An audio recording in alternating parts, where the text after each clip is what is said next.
जय श्री राधे श्याम। आज हम माघ मास के 8वें अध्याय की कथा करेंगे। यमदूत ने कहा, हे साधो, जिसके मन में दया होती है वह समस्त तीर्थों का स्नान का फल पाता है। जो शास्त्रों के नियमों का पालन करता है वह सद्गति पाते हैं। जो चारों आश्रमों का नियम अनुसार पालन करते हैं वे ब्रह्मलोक प्राप्त करते हैं। यज्ञ तप आदि करने वाले अनेक सुख भोगते हैं। जो ब्राह्मण लोभ को त्याग कर वेद पाठ का प्रचार करता है वह हरि चरणों में स्थान पाते हैं। जो वीर शत्रु से लोहा लेकर मारे जाते हैं वे परम गति प्राप्त करते हैं। जो अनाथ, गाय, स्त्री, ब्राह्मण और शरणागत की रक्षा करते हैं वह मोक्ष पाते हैं। जो अपाहिजों पर दया, वृद्ध, बालक, रोगी, निर्धन आदि की सहायता करते हैं वह स्वर्ग प्राप्त करते हैं। आपत्ति के समय गाय और ब्राह्मण की रक्षा करने वाले को सद्गति प्राप्त होती है। जो प्राणी गाय ग्रास देकर भोजन करते हैं, कुएं, तालाब आदि बनवाते हैं और सदैव जीवों पर दया करते हैं वह स्वर्ग पाते हैं। जल दान करने का महत्व सभी दानों से श्रेष्ठ है। जल दान करने से स्वर्ग के अधिकारी होते हैं। हे श्रोता, जो प्राणी नीम, पीपल, इमली, कैथ, आंवले, आम आदि के वृक्ष लगवाता है वह कभी नरक नहीं जाता है। चाहे वह निपुत्र ही क्यों ना हो, उसकी 7 पीढ़ियों तक का तर्पण हो जाता है। मार्ग के किनारे छायादार और फूलों वाले वृक्ष लगाने वाला मोक्ष की प्राप्ति करता है। जो इन वृक्षों को काटता है वह नरक के कष्ट भोगता है। जो तुलसी के पौधे लगाते हैं वह यम की ताड़ना से मुक्त रहते हैं।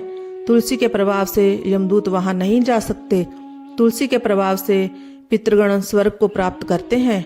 हे वैश्यपुत्र, नर्मदा दर्शन, गंगा स्नान, तुलसी स्पर्श, इन तीनों का एक ही समान फल होता है। तुलसी की सेवा से प्राणी के सभी प्रकार के पाप नष्ट हो जाते हैं।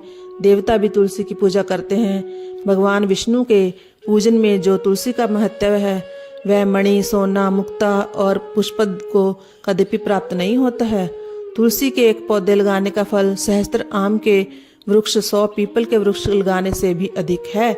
ऐसा प्राणी 11,000 वर्ष तक स्वर्ग का उपयोग करता है। जो तुलसी की मंजरी से प्रभु का पूजन करता है मोक्ष पाता है। समस्त पवित्रतम नदियां तुलसी दल में निवास करती हैं। तुलसी दल से पूजन करने वाला विष्णु लोक को प्राप्त होता है। जो प्राणी तीनों समय शिव पूजन में तुलसी प्रयोग करते हैं वे विष्णु लोक जाते हैं। जो ओम नमः शिवाय मंत्र का जाप करते हुए शिवलिंग का पूजन करते हैं वे नरक यातनाओं से मुक्त रहते हैं।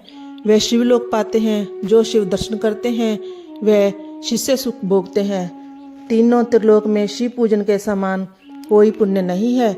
यदि शिव भक्त विष्णु से द्वेष करता है तो नरक पाता है। शिव प्रसाद को स्पर्श करना तक निषेध है। जो अज्ञान अथवा लोभ के कारण शिव प्रसाद को ग्रहण करता है अथवा उसको आजीविका बनाता है वह नरक पाता है। वह प्राणी जो शिव मंदिर का निर्माण कराते हैं भगवान के शिवलोक में रुद्रों के समान विचरते हैं। ब्रह्मा, विष्णु और शिव के मंदिरों का निर्माण कराने वाला दिव्य सुख प्राप्त करता है। जो मंदिर, गौशाला, मठ, धर्मशाला, कुटी आदि का निर्माण कराता है अथवा जीर्णोद्वार करवाता है स्वर्ग पाता है।